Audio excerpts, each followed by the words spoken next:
А между тем, с 20 по 23 марта в Якутске проходит контактная платформа «Время учиться» проекта «Школа правозащитников. Учиться и действовать». Всего на портале данного проекта зарегистрировано 13 тысяч участников от Калининграда до Камчатки, а из Якутии участников 400.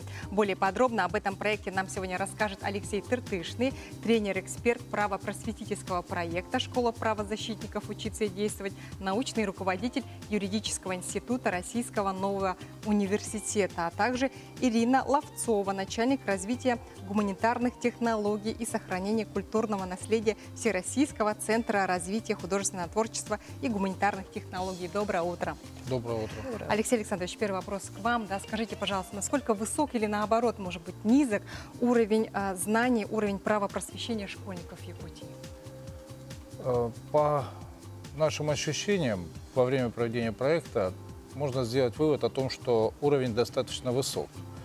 Но в то же время, если смотреть, собственно говоря, с точки зрения реализации технологий проекта, где есть вот контактная платформа, для реализации которой мы и приехали в Республику Саха-Якутия, и есть дистанционная платформа, где ребята, вот вы назвали цифру 400 человек, но это те, кто зарегистрировались. А вообще каждый день посещает 1000 человек портал сайта. Больше, да? Мы надеемся, да, и думаем, что таких участников намного больше. Вот там уже есть более точные методики оценки уровня правовой культуры, правосознания, и они различны. Но встречи, и для чего мы и планировали контактную встречу, очные встречи, в первый день мы встречались со школьными командами Якутска и других регионов республики. А вчера прошли встречи со студентами юридического факультета Северо-Восточного университета.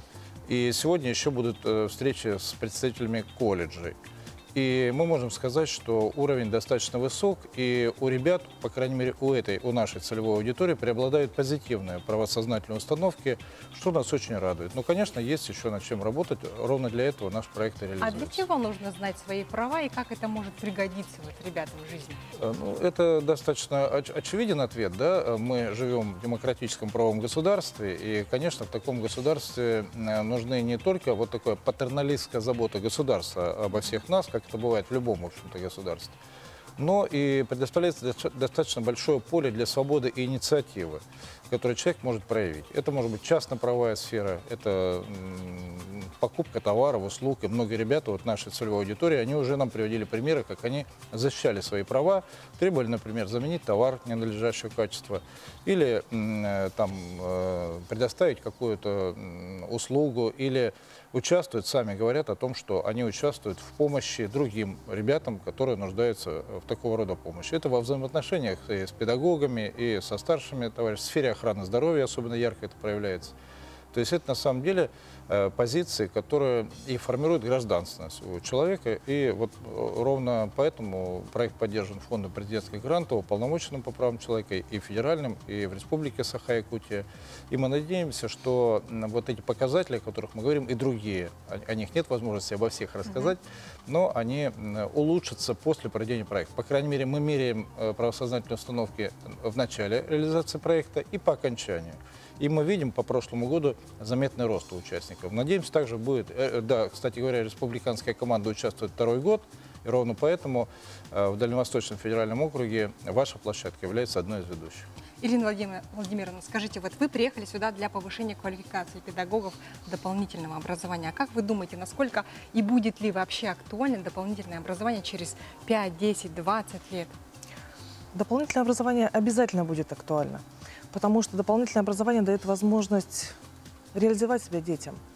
Мы работаем для того, чтобы наши дети выросли выдающимися, для того, чтобы они раскрыли все свои возможности. А дополнительное образование дает им радость творчества, радость самореализации. А как вы думаете, каков вектор развития дополнительного образования в нашей республике и в России в целом? Какие ваши прогнозы? И в республике, и в России, конечно, новые тенденции, цифровизация и компьютерные технологии, они будут и наращиваться, и развиваться. Но особенность вашей республики, особенность национальная, то, как вы умеете сохранять свои корни, то, как вы можете свою самоидентичность сохранять и преподносить, это очень важный аспект, который надо сохранять и поддерживать. Как вы думаете, вот как можно привлечь внимание школьников вот на дополнительных занятиях? Но прежде всего постоянно совершенствовать программы. Мгм. И, собственно говоря, об этом мы говорили с преподавателями. Преподаватели должны знать, чем живут дети, что им интересно, что их развивает, о каких профессиях они мечтают, кем они хотят быть, чем заниматься. И тогда, чувствуя время, чувствуя интересы детей, мы построим эффективную систему дополнительного образования. Интерес не угаснет, да, в таком случае? Нет, конечно, надо слушать детей, надо жить в мире детей. Тогда нам будет интересно, и им будет интересно с нами. Огромное спасибо, что нашли время и пришли к нам рано утром на утренний эфир, поделились полезной, интересной информацией. Приезжайте к нам еще. Обязательно приходите к нам в гости в студию, дорогие.